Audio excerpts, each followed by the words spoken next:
Thank you, NHS, for everything that you're doing. Thank you. I just wanted to quickly say a massive thank you to the NHS.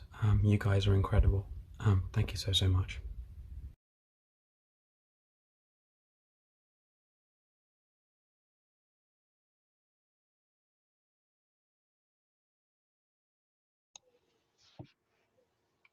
Hi everyone, welcome to another episode of Daily Footy and Other Sports with yours truly, Taz, and of course Sean over there. Sean.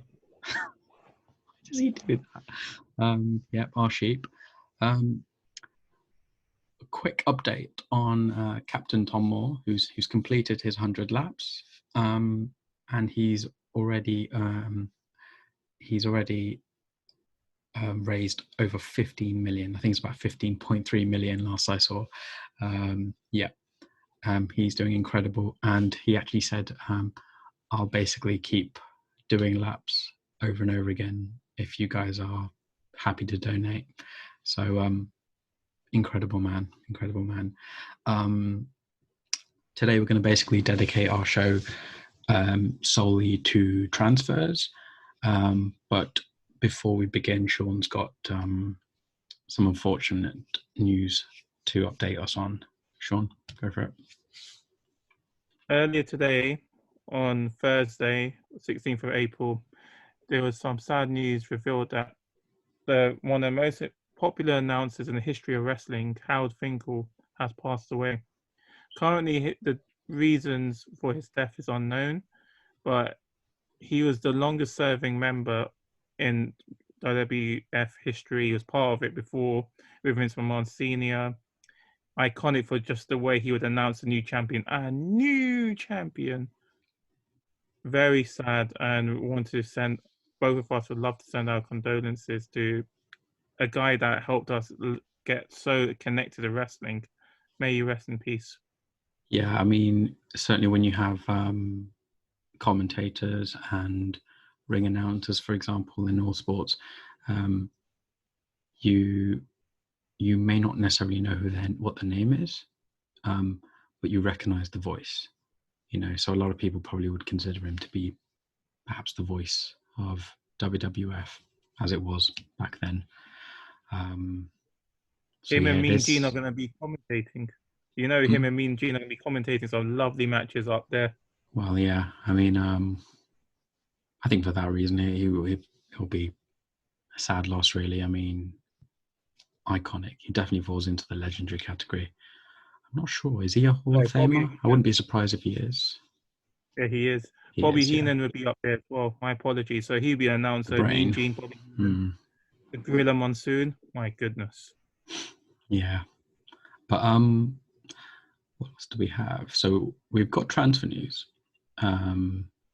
However, a quick update on something else as well.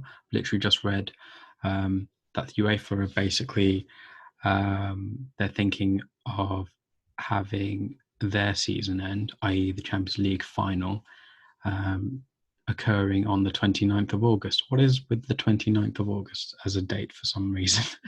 Tour de France potentially starting on that date. They're thinking of maybe finishing the European competition on the 29th and consequently having the UEFA, the Europa League final a couple of days before. And they're still undecided about what potential format they're going to go with. Whether they're going to try squeezing in as many two-legged ties, all their two-legged ties within July and August. I don't see how that's completely feasible, but maybe. Yeah, there we go. They've also made their intentions clear. They want European competition done by the end of August. Realistic? Possible? I guess it's possible because they want the league format wants to be completed by the 30th of June. But and also, if you're let's just forget this whole pandemic for a second. I know it's hard, but say if we're going to the next season, that means it would be possibly occurring on a date when the Super UEFA Cup would be occurring. So Super UEFA. it is feasible to keep one of those dates. Yeah. Basically, just choose one of those dates, have a match round whenever Super UEFA Cup match could have happened. We've had like Chelsea Liverpool, fantastic match. So it's not, you can have some big matches to lose, but Champions League final would overtake that, so it's feasible. Well, the Super Cup was more enjoyable than the Champions League final was, and the Europa League final was hands down far more entertaining than either of those were. Weird how that worked out, isn't it? Yeah. But yeah, we are doing transfers today though. So I'm going to go to one of my usual sources and we're going to just discuss some of these rumours very, very quickly. First and foremost, we've got not one that's too big a surprise. We've got Leroy Sane, apparently closer to moving to Bayern Munich for 70 million. Are we surprised that it's come back? I mean, it seemed like it was an expected signing, but it keeps getting put off, doesn't it? So he had a change of an agent in December, and because of the change of agents and he was injured, Bayern Munich were a bit put off from the whole proposal. However, Leroy Sané's girlfriend and his mom are homesick. They want to return to Germany. And Pep Guardiola, although he always wants the best players to stay, he's never going to beg anyone to stay.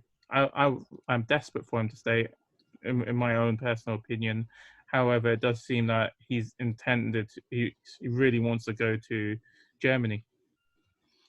Yeah, and I suspect he's obviously keen on going to the biggest club there. Do we think he's going to get enough football time though? I think that, and the reason why Bayern Munich wants him, because they need to have more options in that side. Or they got Serge Gnabry, and they got Arthur Coleman as well. They have lost. They never really replaced Ribery and Robben. They got a really good player from Inter Milan who may actually sign a permanent deal. Good Croatian player. Yeah, Perisic. I don't know how that linked with you guys beforehand, Ivan Perisic, but unfortunately, yeah, that's the downside of Mourinho in the first place, trying to sign him. Anyway, they may get Perisic and they want a further option. What's interesting is that other rumours have linked that maybe maybe Barcelona, let me start again. Maybe Man City will go for Coman or Gnabry as part of the Leroy Sané deal. And that's if any team can still afford them, because we don't know about the huge effects that the COVID-19 will have on clubs in the first place. Yeah, we'll definitely see if that materializes. But I mean, I don't think there have been too many more players who've been sort of like linked to certain clubs, and there are pretty concrete links. There've just been some real weird snags that have happened in this one, so I still expect it to go ahead. Let's move on. It's like a Giroud. It's like a Giroud deal. Basically, the player wants to leave because he's not offered game time. However, now, like with Giroud, he may want to stay because he's been offered the game time. So whenever the season does resume, it would be fundamental to see how Leroy Sané is used. Because I foresee it happening with Giroud. Yeah, I don't think it will, because I just think Frank's got let down in January, and Giroud was going to leave, for the record. And there was an agreement in place, but they just, for some reason, didn't get anyone, even though the ban was lifted. Yeah. So I still think Giroud will. But now he wants to stay. But now he wants to stay. I think he'll probably be moved on, and they'll be looking for another striker. So Premier League clubs are going to be meeting tomorrow, although you guys are going to see this today. Whether they can actually finish the season 30th of June. They obviously need 14 out. I think we said this already, but they need 14 out of 20 clubs to agree. Don't know whether it's going to happen, but official date that they're going to have a chat is on Friday. Not much to say on that. I think we've discussed that one a little bit already, hasn't it? Oh, hello. This is a juicy one. Barcelona are suggesting maybe a swap deal with Coutinho going the other way for a certain N'Golo Kante. Rakitic is aging. Busquets is okay age, but Kante, you know, probably fit into everyone's team, to be honest, isn't he? Kante has an interesting season. He's just been injured he's just suffered so many injuries that he's not been able to have a consistent season. Whilst Kovacic and Jorginho has really established themselves after underwhelming season under Sarri. But let's not kid ourselves. Yeah, Conte, they're not in the same bracket. Exactly. Yeah. But Coutinho, though, he sort of, for me, he feels a bit like a Fabregas-esque signing. You know, when they got him, it brings a bit of excitement to it. And I actually think Fabregas and Costa played really well together, didn't they? They linked up really well. It's weird. I think, I don't know whether it's his salary that's causing so much of a headache and issue for a lot of these clubs, or whether it's purely the transfer fee, because we know he's a good player, but everyone that he's being linked to, they're all responding with the same sort of, not really, you know, even United. But I suspect that will also be down to, you've got Liverpool links, so probably don't want to, and he'll automatically respond with, "Oh, Bule for Liverpool, so I don't really want to go there." But I don't know. He's a funny one. We know he's good. It's tactics. It's tactics, because at the end of the day, let's not forget how much they signed Coutinho for. It's the total deal. It didn't obviously reach the fees because his career at Barcelona has not hit the heights expected. It was meant to be 140 million. Barcelona have failed to replace Neymar. Neymar is returning to Barcelona, but Barcelona have got so much financial discrepancies that they need to find a way of funding it. Dembele's injured. Ousmane Dembele is injured, so even when the season resumes, so you're not going to be able to sell him off to get the money. Yeah, they're not going to be able to sell him to get the money. So Coutinho is the best source. Even Anthony Griezmann has been linked to as a swap for Neymar. So it's a bit of a tricky one, and clubs are just being sly on how to minimize the expenditure on Coutinho. Yeah, but Coutinho is arguably, we know Kante is a better player, but Coutinho is arguably has a higher value in terms of price tag. Fair enough, yeah. CDMs just don't seem to be worth as much. Do you see, you know, Chelsea would have to cough up 30, 40 million or something, maybe more, for Coutinho. Does that seem like a fair trade to you? I just don't. I think the additional money, that's the thing. If it was like a straight swap, who's Chelsea's best player? Well, they've just got rid of that. They've really got rid of the guy that they could have had an automatic swap for, and that was obviously Hazard. I just don't see where he could end up. I thought he was playing really well for Bayern Munich, but they're just not interested. Very odd. Very odd. We need to crack on. Manager, Fink. Yeah, they've gone bad under the new manager. Fink, he just doesn't really get on with it. With Coutinho, it's good under Kovacic. Well, you show them what you're about, and that's how a player should respond. You know, it's sometimes it actually, you know, it results in the run that Solskjaer had. You know, because everyone's like, I want to prove a point. I want to prove I'm worth a place in the team, and that's how most players. I think the best example of that is a certain Emmanuel Adebayor. That guy was like the best at loan spells, and then he got he managed to convince them that he deserved a permanent role, and then he was rubbish after that. Okay, next we've got Chelsea being interested in AC Milan captain, Italy centre-back, Alessio Romagnoli. I'll be honest, I know the name and I know him, but I don't see enough of him to really comment on that one. Do you believe Chelsea's problem is at centre-back? They haven't had it.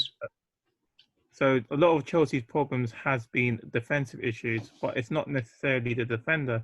Tomori, everybody has raved about him. I'm actually quite critical against. He has good phases, but he's also committed some mistakes. I think Chelsea's structure, rather than the defenders themselves, have led to their defensive game being quite inconsistent. They were runaway top and runaway. They were in a tough solid position in the top four, and they've lost that because of their defensive inconsistencies. I think maybe you should focus on keeping Kante rather than looking for another good defender, because they do have 4 good defenders in the first place. That's a weird thing. That's the thing for them. I mean, they're not in a position right now to feel like they can lose their best players, because they lost Hazard and they had the transfer ban and they did nothing with it.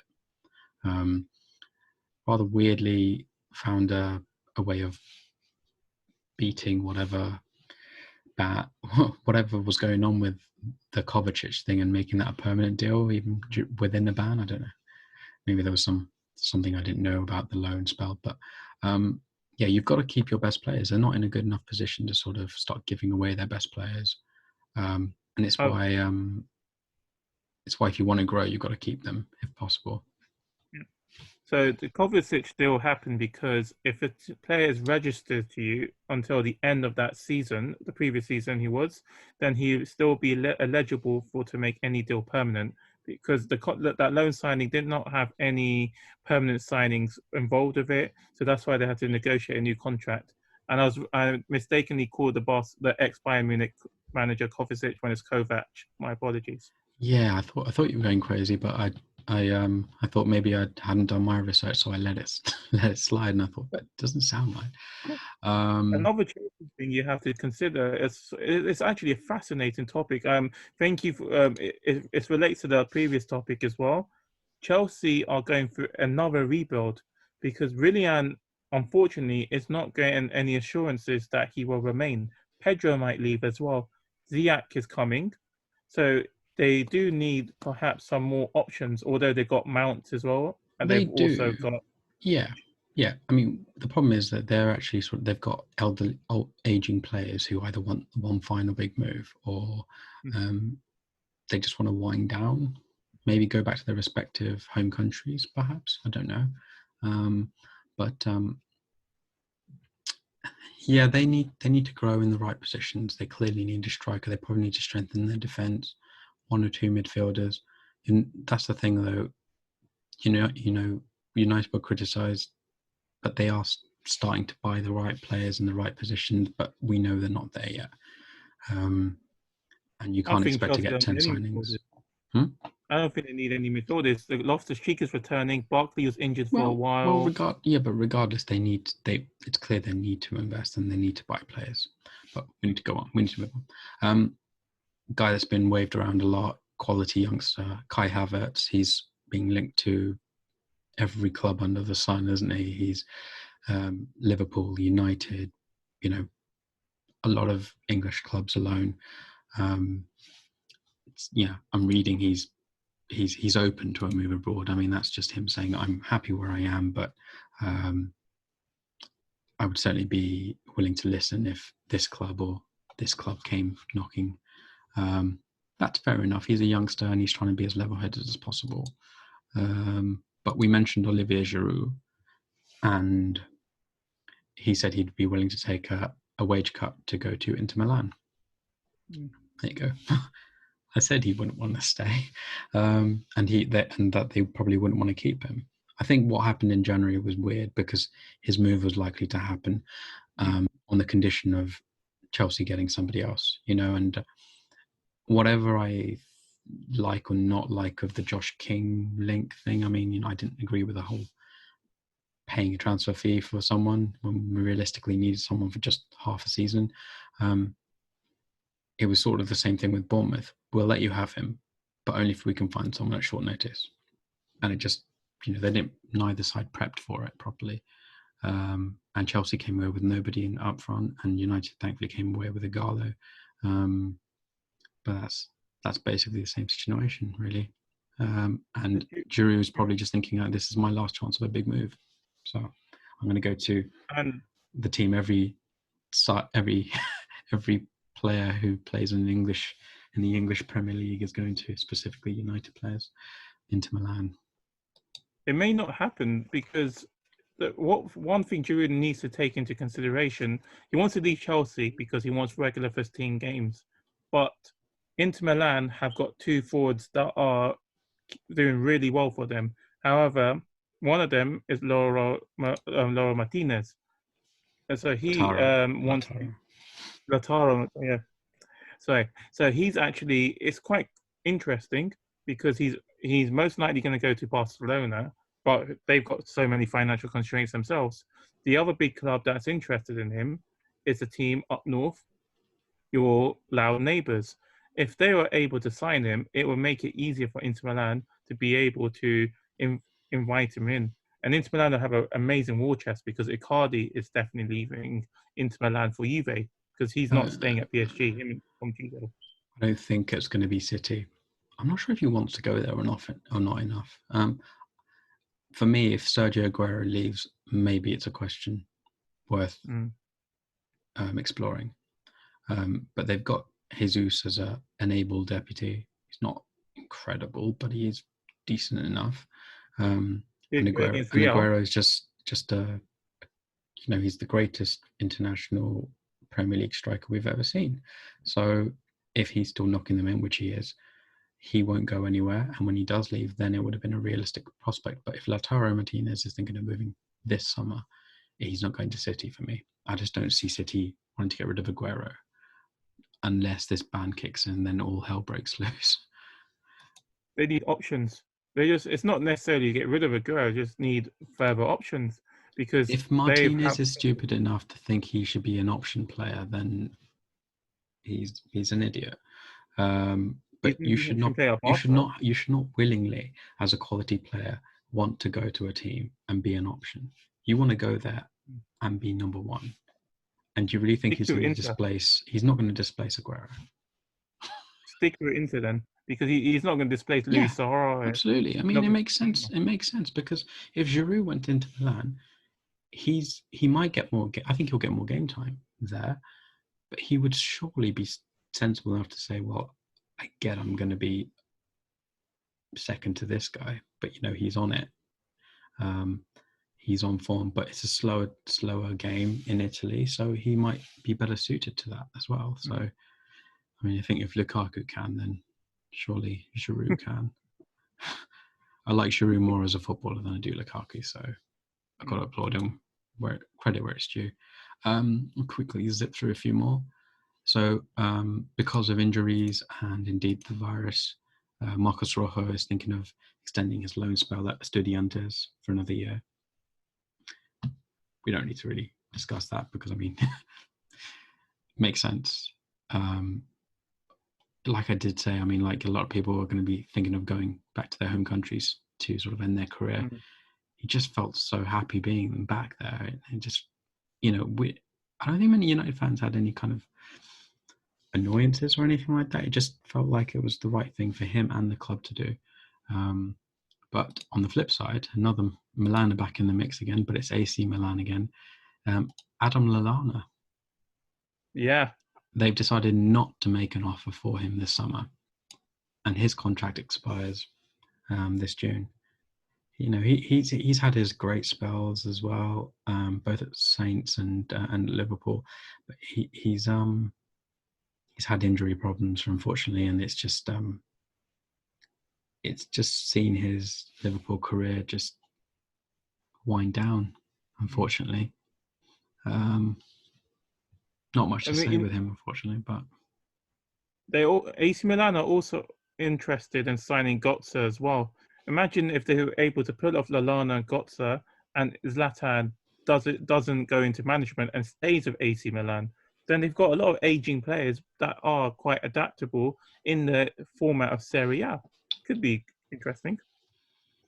Yeah, aging players seem to go to Italy to handle the pace, or to the US, where they're slightly more, if you're a clinical enough finisher, it's better suited to you over there. But we're moving to Arsenal now. Interesting. I did not see this. So, Alexandre Lacazette linked with Atletico Madrid. Quick yes or no. Do you believe that makes it? Do you believe that makes sense? If Atletico Madrid never had the transfer ban of their own, Lacazette was going to Atletico Madrid. So there's a feeling of like the Di Maria deal where a player had to leave the club, didn't really want to go to anywhere, and then they were forced to join one club, which in Lacazette's case was he was forced to join Arsenal because he wanted to go to Atletico Madrid. He couldn't go there, didn't want to stay at Lyon, and it looks like he can now finally get the move he always wanted. Just questioning whether it's the right fit for them. I mean, Atletico are probably, without question, they had the best sort of ins and outs business of last summer, didn't they? They had just as many outs as they brought in, and they came out of it still with a profit, didn't they? I mean, it was just insane. And this is all they sold Griezmann for a similar price to João Felix, and yet they made profits all over the place. It was incredible. Yeah.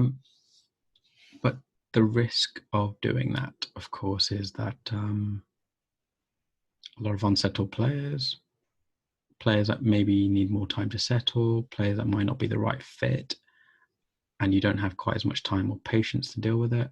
And that's why it's really important. If you've got a few core and key players in the team already, you build around them, you add to it. You don't just go mental. Yeah, the whole season has been inconsistent. Can't challenge for the top four. Getafe are doing better than them. So the defense has been taken out. New defense. They need to, rather than quantity, go for quality. So Lacazette is a good option for them. Quantity over quality, did you say? Do you mean quality over quantity? So quality over quantity, sorry. Quantity is not their problem. Okay. Move on to his teammate quickly, actually. Obviously, Aubameyang's wanted by Real Madrid. But he's also been considered as an alternative for Inter Milan. I can see why every one of these teams would want him, but and to be honest with you, I think certainly the Real Madrid one makes sense to me. You can probably get him for about 25, 30 million with a season left on his contract. And you're nodding, so that's pretty quick yes to either side, really. Actually, no, very quick yes or no. No explanation needed. Do you think he'd be a better option for Inter Milan than Giroud? Oh. Yes. Yeah. He's confusing himself. However, Kurzawa from PSG, close to agreeing a deal with Arsenal, as you said. I don't know if you said it on this call or not, but you've mentioned it to me. 27, good age, close to finalising a deal. One of the first big signings, I guess, to be finalised if indeed it does happen. A good buy for them, or? Arsenal need fullbacks. They've had too many injuries in that position. I know, but they got Tierney. They signed good players. He's injured. He's been injured. Him, Bellerin, all of their players. Seed, Kolasinac, he's been injured. They need options on the wings. So it's a no-brainer. He's a good ex-Monaco player that just hasn't had enough time at PSG. Works out for everyone. Juve had the chance to get him, and Juve have missed out. All right. Got another United fan, Irving Lozano, who's obviously desperate for a move to United, but never materialised. He ended up at Napoli. West Ham are after him. I think I'd say it would be a cracking signing for West Ham, but can you see him moving there? Do you think he'd use it as a way of getting into the Premier League and proving his point under the noses of other Premier League sides, or do you just not see him leaving Napoli for them? I can't see it. It might work out financially because Man United are going to prioritise different areas or different players. So Napoli want Phillippe Anderson to return to Italy, and then it works out financially for both clubs to go for the trade because Irving Lozano has not done well in Italy after having such rave reviews from the World Cup as well. So it works out, and as he said, it could be a stepping stone to eventually going to Man United. I'm torn. I mean, I felt like the opportunity was there last summer, and maybe we might not even said, let's go after Sancho. Maybe we still would have done. But you get the feeling he'd have been more content and he would have maybe had a more profitable season, already being a fan of the club. I don't know. I can't see that one happening. I just feel like it's going to be a big move, if anything. But he's at a decent enough club, so he's not really like having a bad time of it, apart from his terrible performances. Napoli have been poor. Napoli have been so they've been poor. bad, but he's been bad as well, if not worse. Yeah. Christian Fuchs of Leicester he's torn between staying at Leicester or going to the US, where a lot of his family members live. For the record, guys, he's not American. He just has a lot of family members. He's Austrian, isn't he? Is he Austrian? Yeah, he's Austrian. I think for me, simply with this one, just you've got to follow your heart on that one. America's not the worst place in the world, depending on where he wants to go to. Go join Bex. That'd be nice, wouldn't it? As long as Vince McMahon is not controlling the economy by then. Let's not. Don't even joke about that. No, seriously, but you have to look at the whole Leicester situation. He's the deputy for Ben Chilwell. Is Ben Chilwell going to stay or going to leave? Because he's been linked to Liverpool, Chelsea, even you guys at Man United. So it's not that simple to say, because he wants game time. If you lose 2 left fullbacks and you potentially are going to the Champions League next season, you're in a lot of trouble. So it's not a decision that I want to stay or go regardless of game time. He wants game time. He may stay. Speaking of which, in terms of game time, Loris Karius, on loan at Besiktas at the moment, still in contact with Klopp apparently, but he doesn't really know where his future lies. I think we're all pretty much in agreement that it's not at Liverpool. Adrian makes mistakes, but he's had one crucial bit of involvement with the club, and it helped them win the Super Cup, which unfortunately for Karius is one more than he's had. So I would think wherever he goes, it would be away from Liverpool. I've got no more. Have you got any single? I'll give you one big transfer that you've got on your list. That's all I need, because you actually took the Kurzawa one as well. So it's actually, we spoke about teams not having the greatest defence, or it's due to their structure. Tottenham are strongly linked with Diego Godin of Inter Milan. That's weird to even say Inter Milan, because he was a star at Atletico for so many years. Jose Mourinho and Simeone are quite similar in their approach. So although it's a slower league, Serie A, maybe Godin could have one full season pushed out of him and to deliver Tottenham the defensive stability that they so badly need. Well, on the other flip side to it, Tottenham are complaining that the defenders are too old, so Vertonghen and Alderweireld. We'll get another old player. Yeah, exactly. Doesn't make any sense. It's interesting. Vertonghen may go. Just like there's so many contractual issues that I think we'll leave for another show to discuss. But he's one guy that may go, and Godin may help Tottenham to stabilise themselves. Kante does not like Godin for some reason, one way or the other. So it may be a good option for him to go to Tottenham. Yeah, I mean, well, Spurs' signings have been weird, I think it's fair to say. But we'll get to that on a different day. I mean, I personally felt like Ndombele could have been an all right signing for United because we needed a CDM, but it's clearly not being prioritised at the moment. So, and I do feel sorry for him, but I think the manager will leave before he does. Heard it here first, guys. Right, we have dragged on. We've been doing so well with not dragging on recently, but we've dragged on. I keep telling Sean to give one-word answers, and he goes, sentence. Sorry. But as ever, guys, yeah, he's been on the Nutella because he's gone nutty. As ever, guys, don't forget to comment on the video, like the video, of course, if you haven't already, and of course, yeah, wrong way, Sean. You're just pointing in a weird direction. I'm sorry you all had to see that. But yeah, don't forget, subscribe if you haven't done already.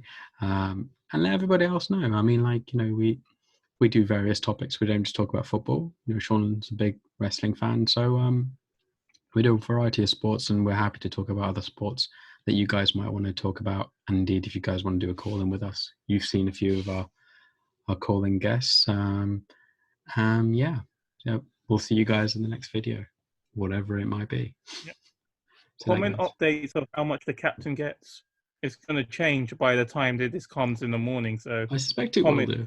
Don't worry, I'm giving you updates as well. Until then, see you guys.